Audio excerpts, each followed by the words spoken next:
नमस्कार, मैं हूं आपके साथ ऋतिका आवाना। जवाहरलाल नेहरू विश्वविद्यालय यानी जेएनयू एक बार फिर विवादों के केंद्र में है। साबरमती हॉस्टल के बाहर दिल्ली दंगों के आरोपी उमर खालिद और शर्जील इमाम के समर्थन में कुछ छात्राओं ने जमकर नारेबाजी की, लेकिन विवाद तब गहरा गया जब प्रधानमंत्री नरेंद्र मोदी और गृह मंत्री अमित शाह के खिलाफ कब्र खुदवाएंगे जैसे आपत्तिजनक और भड़काऊ नारे लगाए गए। इस घटना के बाद देश का सियासी पारा चढ़ गया है। सत्ता पक्ष यानी एनडीए ने इस टुकड़े टुकड़े गैंग की वापसी बताते हुए कहा है कि लोकतांत्रिक देश में प्रधानमंत्री के खिलाफ ऐसी भाषा का इस्तेमाल बर्दाश्त नहीं किया जाएगा। उनका साफ कहना है कि उमर खालिद और शर्जील इमाम पर फैसला अदालत को करना है। ऐसे में उनके पक्ष में इस तरह का हंगामा करना सीधे तौर पर न्यायपालिका को चुनौती देना है। दूसरी तरफ विपक्ष की ओर से मिली जुली प्रतिक्रिया आ रही है। कुछ नेताओं ने इसे छात्रों का गुस्सा बताया है, तो वहीं कुछ ने स्पष्ट किया है कि विरोध की एक मर्यादा होनी चाहिए और किसी के भी खिलाफ विवादित टिप्पणी मंजूर नहीं की जाएगी। फिलहाल प्रशासन ने मामले की जांच के आदेश दिए हैं। आइए आपको दिखाते हैं स्पेशल रिपोर्ट।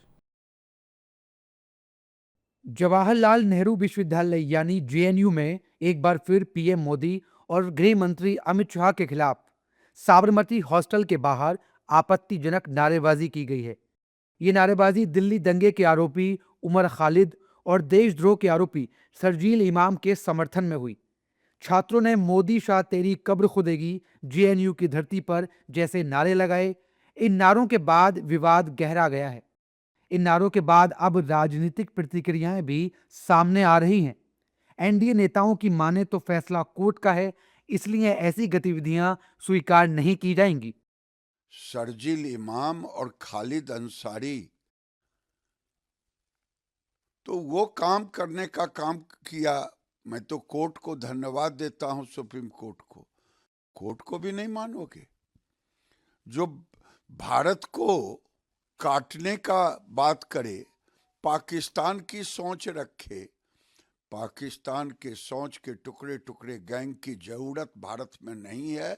गलत फहमी में ना रहे, ये नरेंद्र मोदी की सरकार है, अमित शाह की सरकार है। ये टुकड़े टुकड़े गैंग आज देश के अंदर में उग्रवादी नक्सलवादी सबों की समाप्ति है। देखिए, कहते हैं ना कि देश के बाहर के दुश्मनों से ज्यादा खतरा देश को देश के भीतर के दुश्मनों से है।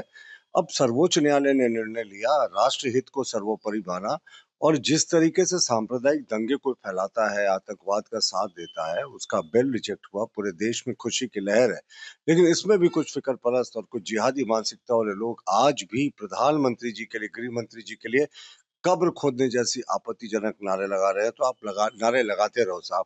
देश की 140 करोड़ जनता का आशीर्वाद प्रधानमंत्री जी और गृह मंत्री जी को प्राप्त है और उनकी आयु बढ़ती जाएगी। कब्र तो आपके जैसे सोच वाले लोगों की इस सोच की खोदेगी। देखिए, सांपों के फन कुचले जा रहे हैं और सपोले बिलबिला रहे हैं। ये जो लोग हैं जो आतंकवादियों के समर्थन में नारे लगाते हैं, नक्सलवादियों के समर्थन में नारे लगाते हैं, दंगाइयों के समर्थन में नारे लगाते हैं, इन्हें समझ में आ गया है कि अब नक्सलवादी जहाँ पर होते थे वहाँ ख़त्म किए जा रहे हैं। आतंकवादियों के गढ़ ख़त्म किए जा रहे हैं, घर में घुस के मारा जा रहा है। और दंगाइयों को कोर्ट पहचान चुका है और सुप्रीम कोर्ट ने बहुत ही सटीक निर्णय दिल्ली के खिलाफ साजिश रचने वालों के खिलाफ कल दिया है। तो उनकी ये छटपटाहट है इन लोगों की, और ऐसे देश विरोधी, धर्म विरोधी नारे लगाने वालों के खिलाफ कानूनन भी निश्चित तौर पर कठोर कार्रवाई की जाएगी। फैसला ऑनरेबल सुप्रीम कोर्ट का है और इस देश में किसी भी तरह की अराजकता बर्दाश्त नहीं की जा सकती है। न्यायालय का फैसला सभी पक्षों को मान्य होता है, इसलिए ये शोर शराबा कठोरतम शब्दों में इसकी भर्त्सना सबको करनी चाहिए और निसंदेह ऐसी गतिविधियां कतई स्वीकार्य नहीं है। जबकि विपक्षी नेताओं ने भी इन नारों का विरोध किया है। विपक्ष की माने तो ऐसी भाषा का इस्तेमाल कहीं से भी सही नहीं है। आप किसी चीज़ का विरोध करिए, आपका अधिकार है। वो कोर्ट के जजमेंट्स आते हैं, कई लोग उनका समर्थन करते हैं, नहीं करते हैं, वो आपकी मर्जी की बात है।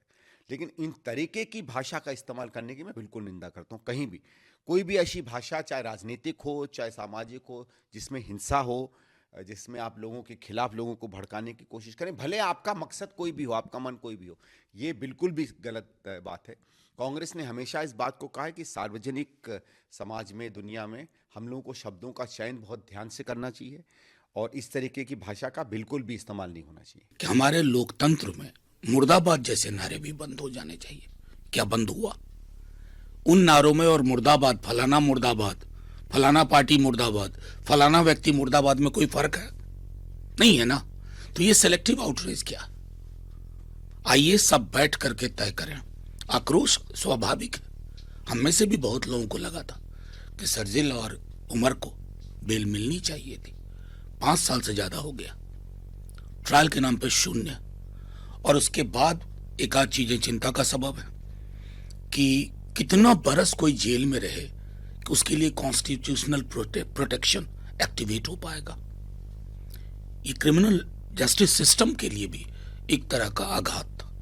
लेकिन हाँ, आक्रोश के लिए मैं तो फिर भी कहूंगा कि मुर्दाबाद नहीं। अभी हाल में उत्तराखंड में हमारे बिहार की महिलाओं की बोली लगा दी गई थी। क्या फर्क है इसमें उसमें? मैंने इतना आउटरेज नहीं देखा। मैं तब भी अगर आउटरेज देखता इसी स्तर पर तो मुझको लगता है कि शायद अब हम सामूहिक विमर्श के लिए तैयार हो रहे हैं। दरअसल सुप्रीम कोर्ट ने सोमवार को उमर खालिद और शर्जील इमाम की जमानत याचिका खारिज कर दी थी, जिसके विरोध में ये प्रोटेस्ट हुआ है। हालांकि ये पहली बार नहीं है, पहले भी जेएनयू में ऐसी नारेबाजी हो चुकी है। हालांकि सुप्रीम कोर्ट के फैसले पर पीएम और गृह मंत्री के खिलाफ नारे लगाना कहीं से भी ठीक नहीं ठहराया जा सकता।